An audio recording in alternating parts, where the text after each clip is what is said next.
नमस्कार। India daily के digital platform पर आप सभी का बहुत बहुत स्वागत है। आप एक किस्सा सुनना चाहेंगे, एक कहानी जो कि बहुत ही मजेदार है लेकिन उतनी ही रोमांचक भी। जी हां, जब सीक्रेट तरीके से प्रयागराज कुंभ पहुंचे थे महात्मा गांधी और संगम में किया था स्नान। क्या आप ये जानना चाहते हैं, इस कहानी को सुनना चाहते हैं? तो मैं किरण आपको बताऊंगी कि कैसे चोरी छिपे महात्मा गांधी पहुंचे थे संगम। एक अंग्रेज अफसर की खुफिया रिपोर्ट से इसका खुलासा हुआ था। आगे बढ़े उससे पहले आपको बता दें कि महाकुंभ का आगाज हो चुका है। देश भर से साधु, संत और महात्मा यहां पहुंच रहे हैं और दुनिया भर से आस्थावानों का जमावड़ा लग रहा है। चूंकि ये 144 साल के बाद वाला महाकुंभ है, इसलिए इसका महत्व कई गुना बढ़ जाता है। सोमवार को पहले अमृत स्नान में करीब 3.5 करोड़ श्रद्धालुओं ने संगम में डुबकी लगाई। लेकिन क्या आप जानना चाहते हैं कि प्रयागराज कुंभ में स्नान करने के लिए महात्मा गांधी सीक्रेट तरीके से पहुंचे थे? इस पूरे किस्से का उल्लेख उस समय की एक अंग्रेजी अफसर की खुफिया रिपोर्ट में किया गया था। यह रिपोर्ट क्षेत्रीय राजकीय अभिलेखागार में रखा गया और इसी के साथ ये दस्तावेज में दर्ज भी है। आपको बता दें, 1918 की ये बात है, जब देश में असहयोग आंदोलन चरम पर था और अंग्रेजी हुकूमत के खिलाफ बगावत के सुर उतने ही जोरदार तरीके से उठने लगे थे। अंग्रेजी अफसर भी बेहद चौकन्ने हो गए थे और महात्मा गांधी उस समय घूम घूम करके रैलियां कर रहे थे। तो वहीं दूसरी तरफ प्रयागराज में कुंभ का भी आयोजन चल रहा था। महात्मा गांधी ने कुंभ में डुबकी लगाने का प्लान बनाया। वे इतने गोपनीय तरीके से प्रयागराज पहुंचे कि इसकी भनक किसी को भी ना लग सकी। गांधी जी संगम किनारे एक कुटी में ठहरे हुए थे और कुंभ में उन्होंने स्नान किया था। 10 फरवरी 1921 को यूपी के फैजाबाद में कांग्रेस का अधिवेशन हुआ। वहां पर मंच सजा हुआ था और महात्मा गांधी भी इस अधिवेशन में पहुंचे हुए थे और कुंभ में डुबकी लगाने का जो ये सीक्रेट प्लान था, महात्मा गांधी ने खुद इसका खुलासा किया था। महात्मा गांधी के कुंभ जाने और सीक्रेट स्नान करने के बाद क्षेत्रीय अभिलेखागार में संरक्षित सीआईडी की खुफिया रिपोर्ट में भी दर्ज है।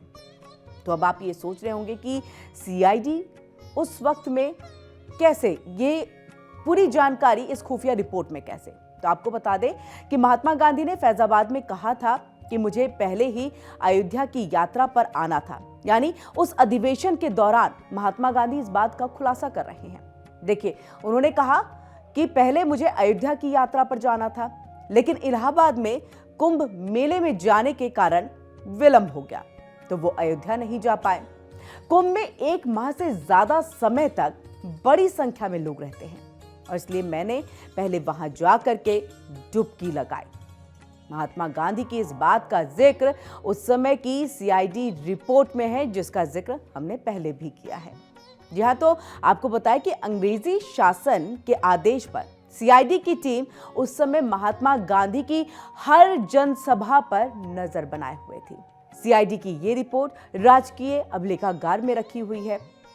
जैसा कि मैंने आपको बताया कि देखिए, सीआईडी ने पूरी तरह से हर जनसभा जो महात्मा गांधी किया करते थे उस पर नजर बनाए हुए थे। तो जैसे ही कांग्रेस का ये जो अधिवेशन हुआ, वहां पर मंच पे जा करके जब महात्मा गांधी ने खुद इसके बारे में जिक्र किया, उन्होंने अपने सीक्रेट स्नान के बारे में बताया, तो वहां पर सीआईडी के अफसरों ने इसे सुना और उन्होंने उसको दर्ज कर लिया और ये रिपोर्ट बना करके उन्होंने अभिलेखागार में रखी, जिसके बाद ये खुलासा हुआ है और उसी के आधार पर ये पूरी जानकारी हम आप तक पहुंचा भी रहे हैं।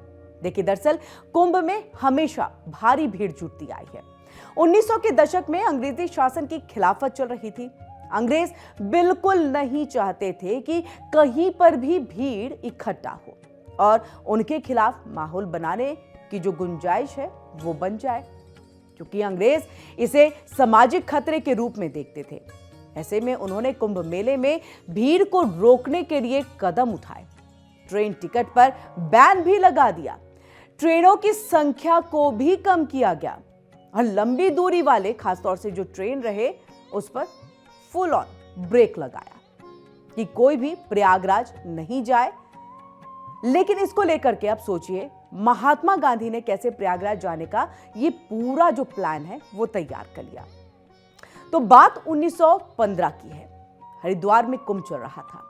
वहां महात्मा गांधी भी पहुंचे और उन्होंने अपने राजनीतिक गुरु गोपाल कृष्ण गोखले से मुलाकात की। दोनों के बीच लंबी बातचीत हुई, बहुत चर्चाएं चली। तो गोखले ने उन्हें कुंभ के अवसर पर इलाहाबाद जाने की सलाह दे डाली। 3 साल के बाद यानी कि 1918 में कुंभ का जो मेला है वो लगा हुआ था। तो 3 साल के बाद देखिए महात्मा गांधी न सिर्फ इलाहाबाद कुंभ पहुंचे बल्कि वहां उन्होंने लोगों से मुलाकात की और उन्हें स्वतंत्रता आंदोलन में एक्टिव रहने के लिए प्रेरित भी किया।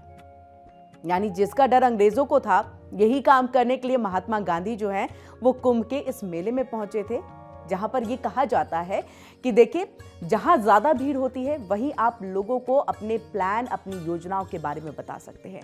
और उस वक्त जो सबसे ज्यादा चीज चल रही थी वो थी स्वतंत्रता को लेकर के लड़ाई। तो गांधी जी ने संगम में स्नान भी किया था। दरअसल स्वतंत्रता संग्राम सेनानियों के लिए इस तरह के मेले ही लोगों से जुड़ने और उन्हें जागरूक करने का एक बेहतर मौका माना जाता है। ऐसे में महात्मा गांधी भी इस कुंभ को एक अवसर मान करके वहां पर पहुंचे थे ताकि वहां जाकर के लोगों की भावनाओं को समझी जाए और अपने विचारों को उनके साथ साझा किया जाए और उनको इस लड़ाई के साथ जोड़ा जाए।